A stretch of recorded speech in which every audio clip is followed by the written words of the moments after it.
Kita semua Indonesia.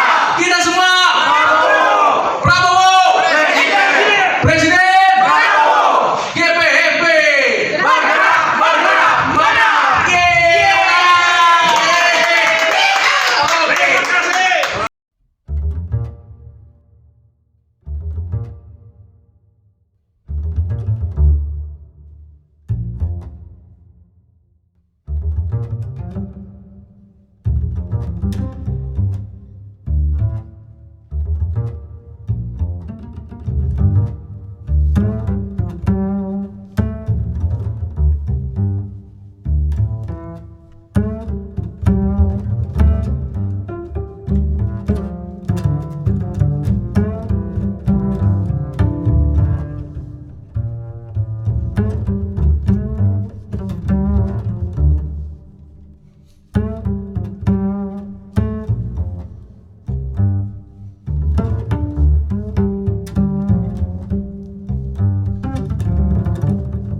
Assalamualaikum warahmatullahi wabarakatuh. Selamat malam kita semua. Saya sih rasanya ini bukan sambutan ya. Saya terus terang waktu tadi pas disuruh stop dulu mundur terharu, nggak nyangka penyambutan yang luar biasa dari Pak Deddy dan teman-teman semua. Tarinya luar biasa penyambutannya. Jadi karena ini belum masa kampanye, saya tidak menganggap ini kampanye. Kalau ingat saya, mau milih saya, itu rezeki saya, alhamdulillah. Kalaupun tidak, yang pasti ini adalah suatu silaturahmi yang saya diberikan kepercayaan, tunggu merasa dimuliakan, diterima keluarga besar ini. Jadi tidak ada kata sambutan, saya cuma mau pantun aja satu. Loh, jalan-jalan ke pasar minggu. Jangan lupa mampir ke DPC Jakarta Selatan Mapera. I love you Mapera. Dan seluruh kawan-kawan GPMP yang hadir hari ini, kami dari Rumah Besar Relawan Prabowo 08 menerima dukungan deklarasi atau deklarasi dukungan dari komunitas relawan yang menamakan dirinya Gerakan Perjuangan Masyarakat Pluralisme atau disingkat GPMP, dan singkatan kepanjangan lainnya itu Gerakan Perjuangan Menangkan Prabowo 08. Nah, hari ini mereka sudah mendeklarasikan mendukung Pak Prabowo sebagai Presiden di Pilpres 2024. Nah, GPMP ini dipimpin oleh Makro Andreas Benaya Rehiari, kayaknya orang Ambon ya. Ayo. Nah, terus sekjennya Oscar Tendong dan wakil ketuanya Nova Lando. Nah, kita dengar dulu pernyataan dari Andreas sebagai ketua umum. Baik. Iya, sebetulnya di sambutan tadi poinnya sudah jelas ya. Saya mungkin tambahin, perkenalkan ini Ibu Kurniati, Ketua DPD Jawa Timur. Beliau hadir juga, dan kami sementara konsolidasi. Kemudian di belakang saya ada Bang Ocit, ini Ketua Koordinator Sopir Angkot Jabodetabek. Ya. Lalu Bang Supriyadi, Bang Supari, ini koordinator Bajais DKI. Nah, ini pluralisme itu bukan persoalan agama saja, tapi profesi juga. Ya, jadi kami masuk ke seluruh area kehidupan masyarakat. Nah, itu kami rangkul untuk kepentingan bangsa Indonesia dengan menghadirkan Pak Prabowo sebagai Presiden periode 2004-2009. Saya pikir itu yang sangat substansial dan sangat esensial yang bisa saya sampaikan. Terima kasih. Ya, mungkin itu aja. Kalau ada pertanyaan. Sebelum saya Teddy dari Rakyat Merdeka, Pak Ketua GPMP dan Pak Rusdi. Ini hari-hari kita sering kali politik itu diidentikan dengan politik identitas. Dan pluralisme ini adalah jalan keluar untuk bisa menghilangkan itu ya. Nah ini bagaimana Ketum GPRP ini meminimalisir gesekan politik identitas yang mungkin masih ada gitu, masih muncul pada Bawaslu sendiri bilang politik identitas tetap masih akan muncul. Nah, bagaimana untuk menghilangkannya, bagaimana gerakan yang dilakukan oleh GPMP ke depan? Baik, simpel aja. Saya pikir kita tidak bisa melarang burung berterbangan di atas kepala kita ya. Kita hanya bisa mencegah dia bisa mendarat di atas kepala kita. Artinya, saudara nggak bisa melarang setan itu berusaha untuk menghancurkan hidup saudara. Saudara nggak bisa melarang. Saya pikir politik itu kan banyaknya trik gitu kan. Bahkan sampai kejadian 2017 waktu akhirnya terjadi polarisasi, yaitu Pak Anies Baswedan dan Pak Ahok waktu itu ya. Nah, saya pikir itu trik. Saya menerima Pak Anies sebagai gubernur DKI karena memang secara fakta politik dia menang ya. Saya kurang tidak menerima dia karena dia tidak tahu kerja. Itu dasar saya, alasan saya. Tapi perbedaan dalam politik, buat saya fine-fine aja. Nah, ini bagaimana kita mensosialisasikan itu ke masyarakat untuk bisa menerima perbedaan aja sebetulnya ya. Jadi kembali GPMP akan mengedukasi proses masyarakat untuk dewasa dalam menerima perbedaan. Saya pikir itu simpelnya. Terima kasih. Ya, jadi identitas politik itu sesuatu yang lumrah karena setiap komunitas itu pasti punya identitas.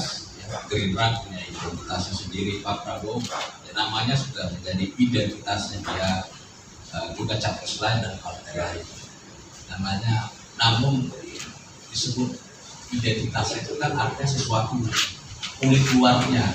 Jadi kulit luarnya ini yang sering dipakai untuk dieksploitasi, lalu dibenturkan antara satu identitas dan identitas yang lain. Itu disebut sebagai politik identitas. Artinya bukan politik kualitas atau kualifikasi politik, tapi identifikasi politik, di mana identifikasi itu dipakai orang yang berbeda latar belakang agama, dieksploitasi untuk dibenturkan dengan agama yang lain, lalu dipakai sebagai media pemasaran untuk memenangkan kepentingan politik dia. Itu yang tidak kita ketahui. Agar supaya tidak terjadi lagi politik identitas, kami dari komunitas relawan Prabowo 08 berkomitmen untuk mengedepankan politik yang qualified, yang kita akan mendorong kampanye yang lebih mendidik, lebih berkualifikasi ya. Jadi orang tidak dilihat dari sampul luarnya saja, tapi dilihat juga dari misinya, kualifikasinya, visi-misinya, program-programnya, track recordnya dan seterusnya, serta ketepatannya dalam menghadapi situasi zaman.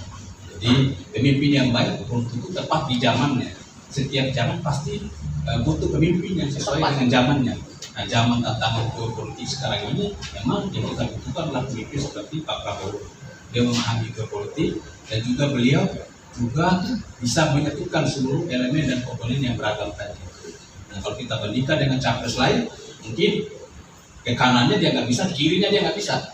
Nah, kalau Pak Prabowo sudah pasti dia tidak punya masalah dengan seluruh elit politik negeri ini, tidak punya masalah dengan ormas-ormas keagamaan, sehingga beliau bisa merangkul, mengayomi dan menyatukan seluruh elemen dan komponen. Insya Allah kalau dia terpilih menjadi presiden 2024 nanti. Itu. Saya sedikit menambahkan sebagai kepala sekretariat, kemungkinan hari ini adalah hari terakhir ada teman-teman organisasi relawan deklarasi di sini, dan kami memberitahukan kepada teman-teman media sekaligus bahwa perintah Pak Prabowo Subianto dan Pak Profesor Sumi Dasko, deklarasi-deklarasi organisasi relawan berikutnya akan langsung dilakukan di basis-basis rakyat dan berlangsung di kantor-kantor relawan, berlangsung di desa-desa, berlangsung di kampung-kampung, berlangsung di basis-basis kawasan industri mulai bulan Oktober. Jadi mulai dari pulang hari ini teman-teman GPMP harus langsung buka kantornya dan langsung menerima pendaftaran relawan Prabowo Subianto. Dan kami berharap teman-teman media mau membantu meliput deklarasi di basis-basis rakyat, dan bila nanti tidak mungkin datang bisa melakukan peliputan berita melalui akun-akun live streaming Rumah Besar Prabowo 08, karena nanti Pak Haris Muslimoti, Pak Wajib Badila akan keliling se-Indonesia mengunjungi kantor-kantor relawan hingga ke desa-desa dan melakukan live streaming dari akun-akun Instagram, TikTok, Snack @pilihprabowo 08 dan juga dari akun-akun saya pribadi @rikitambah. Demikian, terima kasih tambahan untuk sekedar informasi bulan Oktober, tapi pendaftaran registrasi verifikasi relawan tetap berlangsung, tapi deklarasinya tidak di sini lagi, tapi langsung di kantor-kantor relawan dan di basis-basis rakyat. Terima kasih. Bang, boleh tambah dikit Bang? Tadi GPMP ini gerakan perjuangan masyarakat pluralisme yang ingin melanjutkan perjuangan pemimpin-pemimpin sebelumnya, presiden-presiden sebelumnya, terutama yang paling dekat dengan GPMP ini adalah Gus Dur. Bisa dipertegas karena masalah pluralisme ini di Indonesia ini seakan-akan sekarang ini agak dilupakan gitu Bang. Bisa dipertegas? Iya, terima kasih. Sebentar ya, Bang Haris. Iya, jadi begini, itu yang poin pertama yang saya sampaikan, bahwa tantangan ke depan adalah masalah intoleransi dan radikalisme yang terjadi, sehingga GPMP hadir untuk menjadi bagian dari solusi jawaban terhadap persoalan ini. Nah, tentunya untuk memberi jawaban kita butuh objek yang tepat, kira-kira gitu ya. Kita butuh solusi strategi yang tepat, dan dalam pertimbangan kami DPP GPMP, kami melihat bahwa Pak Prabowo adalah solusi yang tepat. Nah, kenapa? Saudara, kalau orang melihat latar belakang, saya pikir semua orang punya latar belakang yang beda, Bang Haris ya. Muka aja beda-beda. Iya, mukanya Bang Haris ini kelihatan kayak malaikat pelindung kan.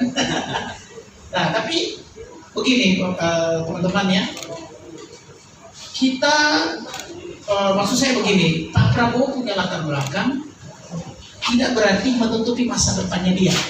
Latar belakang itu menjadi referensi untuk masa depan yang lebih cerah. Kalau orang selalu memikirkan tentang masa belakang, masa lalu, itu merusak masa depan.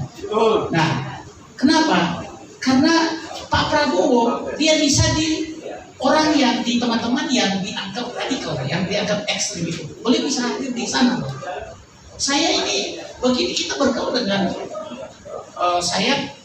kami selalu mengunjungi saya nama Haikal Hasan, Ustaz Haikal Hasan itu saya kunjungi. Dia pro Pak Anies saat itu kan, saya pro Ahok, tapi kita teman. Kami datang, kami kunjungi ke dalam kafenya dia. Ya.